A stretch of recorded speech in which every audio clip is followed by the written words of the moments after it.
and all the earth a grave, by C.C. McCapp.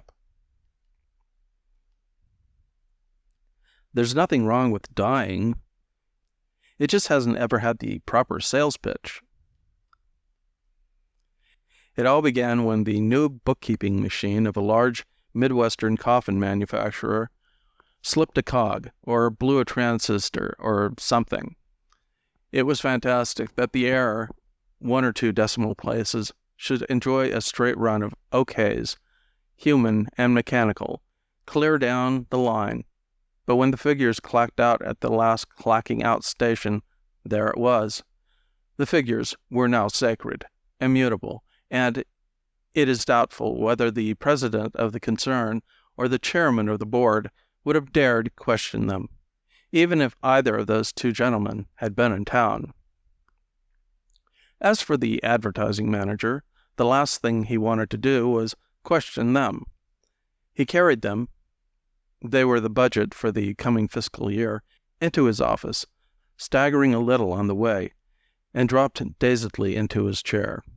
They showed the budget for his own department as exactly 100 times what he'd been expecting. That is to say, 50 times what he'd put in for. When the initial shock began to wear off, his face assumed an expression of intense thought. In about 5 minutes, he leaped up from his chair, dashed out of the office with a shouted syllable or 2 for his secretary, and got his car out of the parking lot. At home, he tossed clothes into a traveling bag and barged toward the door, giving his wife a quick kiss and an equally quick explanation. He didn't bother to call the airport. He meant to be on the next plane east, and no nonsense about it. With one thing or another, the economy hadn't been exactly in overdrive that year, and predictions for the Christmas season were gloomy. Early retail figures bore them out. Gift buying dribbled along feebly until Thanksgiving, despite brave speeches by the administration. The holiday passed more in self-pity than in thankfulness among owners of gift-oriented businesses. Then, on Friday following Thanksgiving, the coffin ads struck. Struck may be too mild a word. People on the streets saw feverishly working crews, at holiday rates, slapping up posters on billboards. The first poster was a dilly. A toothy and toothsome young woman leaned over a coffin she'd been unwrapping. She smiled as if she'd just received overtures of matrimony from an 80-year-old billionaire. There was a Christmas tree in the background, and the coffin was appropriately wrapped. So was she. She looked as if she had just gotten out of bed, or were ready to get into it. For amorous young men, and some not so young, the message was plain. The motto, "The gift that will last more than a lifetime," seemed hardly to the point. Those at home were assailed on TV by a variety of bright and clever skits of the same import. Some of them hinted that, if the young lady's gratitude were really precipitous and the bedroom too far away, the coffin might be comfy. Of course, the more settled elements of the population were not neglected. For the older married man, there was a blow directly between the eyes. "Do you want your widow to be half safe?" And for the spinster without immediate hopes, "I dreamt I was caught dead without my virgin form casket." Newspapers, magazines, and every other medium added to the assault, never letting it cool. It was the most horrendous campaign for sheer concentration that had ever battered at the public mind. The public reeled, blinked, shook its head to clear it, gawked, and rushed out to buy. Christmas was not going to be a failure after all.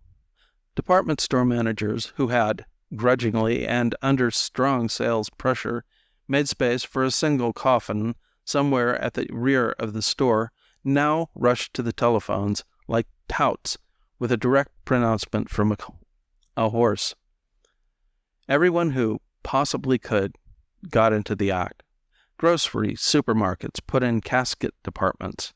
The Association of Pharmaceutical Retailers, who felt they had some claim to priority, tried to get court injunctions to keep caskets out of service stations, but were unsuccessful because the judges were all out buying caskets. Beauty parlors showed real ingenuity in merchandising. Roads and streets were clogged with delivery trucks, rented trailers, and whatever else could haul a coffin. The stock market went completely mad. Strikes were declared and settled within hours.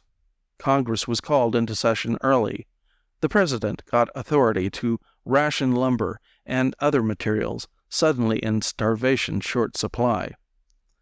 State laws were passed against cremation under heavy lobby pressure. A new racket called box-jacking blossomed overnight. The advertising manager who had put the thing over had been fighting with all the formidable weapons of his breed to make his plant managers build up a stockpile. They had, but it went like a toupee in a wind tunnel. Competitive coffin manufacturers were caught napping, but by Wednesday, after Thanksgiving, they, along with the original one, were on a 24-hour, 7-day basis. Still, only a fraction of the demand could be met. Jet passenger planes were stripped of their seats, supplied with Yankee gold, and sent to plunder the world of its coffins. It might be supposed that Christmas goods other than caskets would take a bad dumping. That was not so. Such was the upsurge of prosperity, and such was the shortage of coffins, that nearly everything, with a few exceptions, enjoyed the biggest season on record. On Christmas Eve, the frenzy slumped to a crawl, though on Christmas morning there were still optimists out prowling the empty stores. The nation sat down to breathe. Mostly it sat on coffins, because there wasn't space in the living rooms for any other furniture.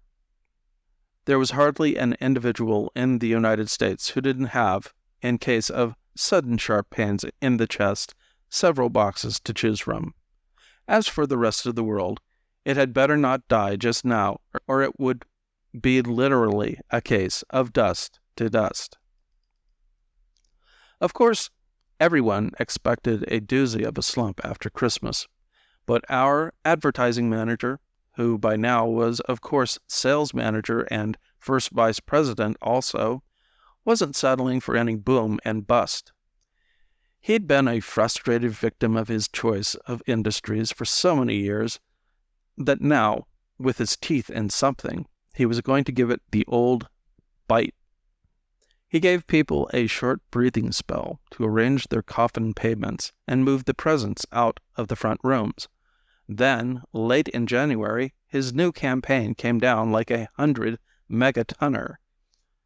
Within a week, everyone saw quite clearly that his Christmas models were now obsolete.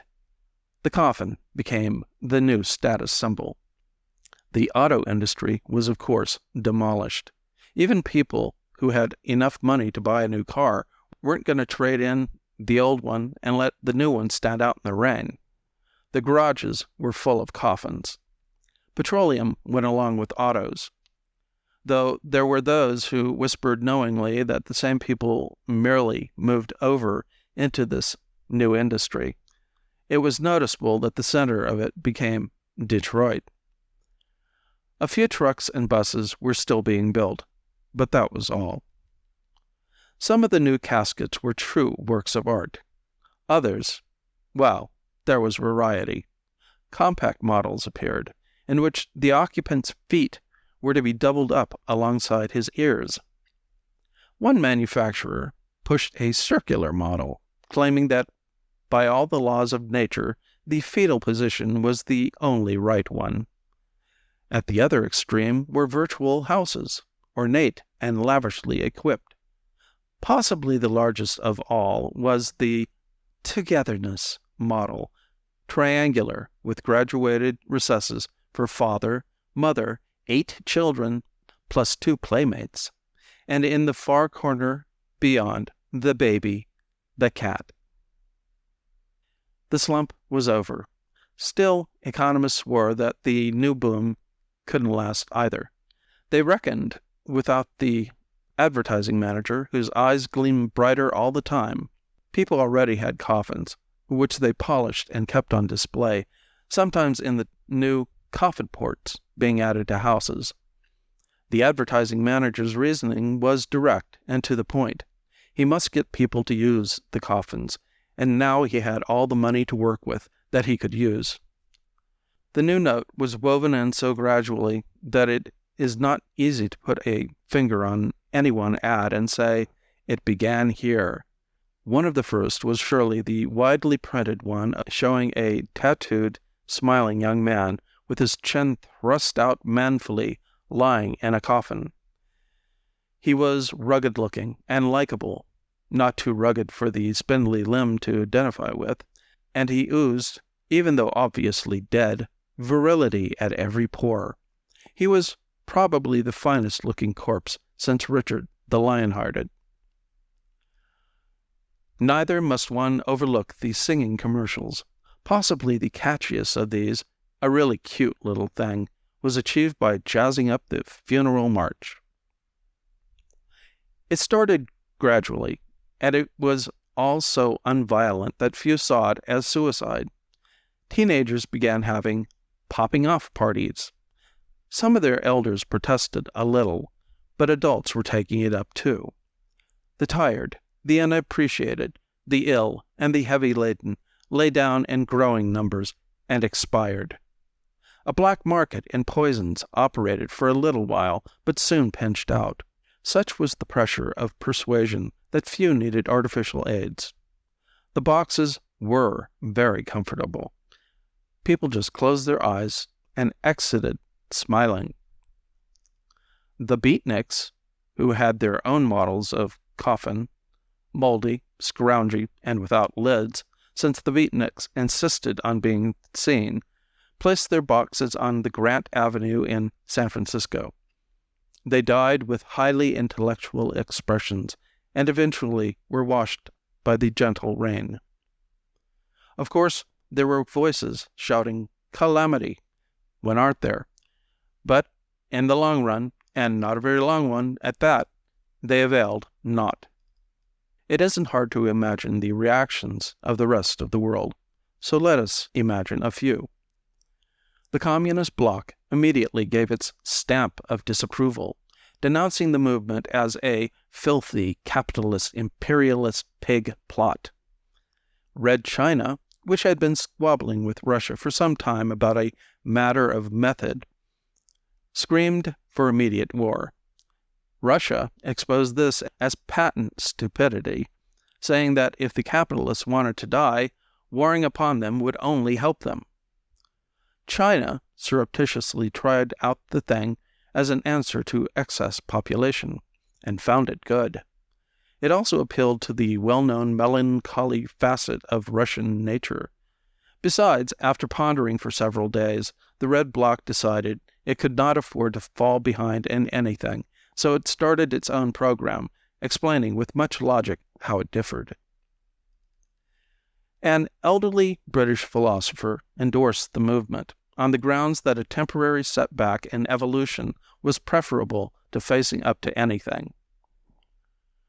The Free Bloc, the Red Bloc, the Neutral Bloc, and such scraps as had been too obtuse to find themselves a bloc were drawn into the whirlpool in an amazingly short time, if in a variety of ways. In less than 2 years, the world was rid of most of what had been bedeviling it. Oddly enough, the country where the movement began was the last to succumb completely. Or perhaps it is not so odd. Coffin maker to the world, the American casket industry had by now almost completely automated box-making and grave-digging, with some interesting assembly lines and packaging arrangements. There still remained the jobs of management and distribution. The president of General Mortuary, an ebullient fellow, affectionately called Sarcophagus Sam, put it well. As long as I have a single prospective customer, and a single stockholder," he said, mangling a stogie and beetling his brows at the one reporter who'd showed up for the press conference. "I'll try to put him in a coffin so I can pay him a dividend." Finally, though, a man who thought he must be the last living human wandered contentedly about the city of Denver looking for the coffin he liked best. He settled at last upon a rich mahogany number with platinum trimmings, an automatic, self-adjusting cadaver contour inner spring wherever plastic-covered mattress with a built-in bar. He climbed in, drew himself a generous slug of fine scotch, giggled as the mattress prodded him exploringly, closed his eyes, and sighed in solid comfort. Soft music played as the lid closed itself.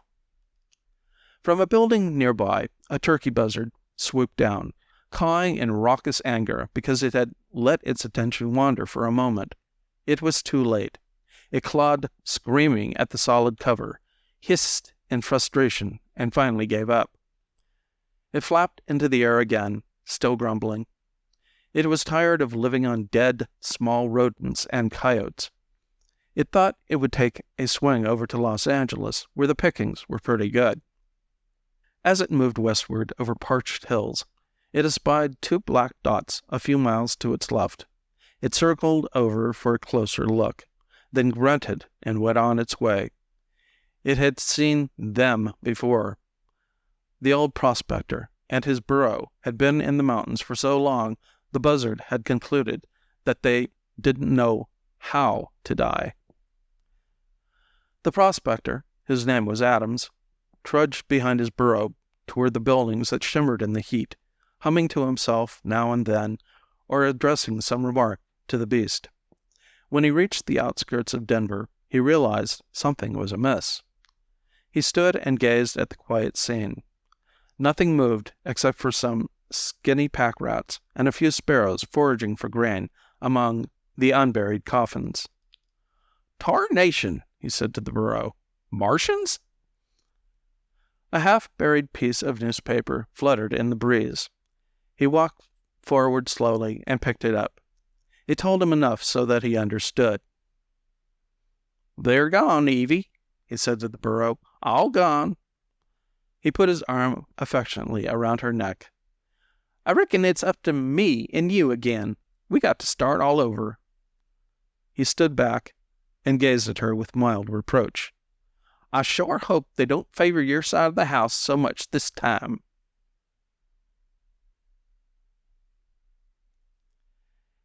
End of And All the Earth a Grave by C.C. McApp, a.k.a. Carol M. Capps.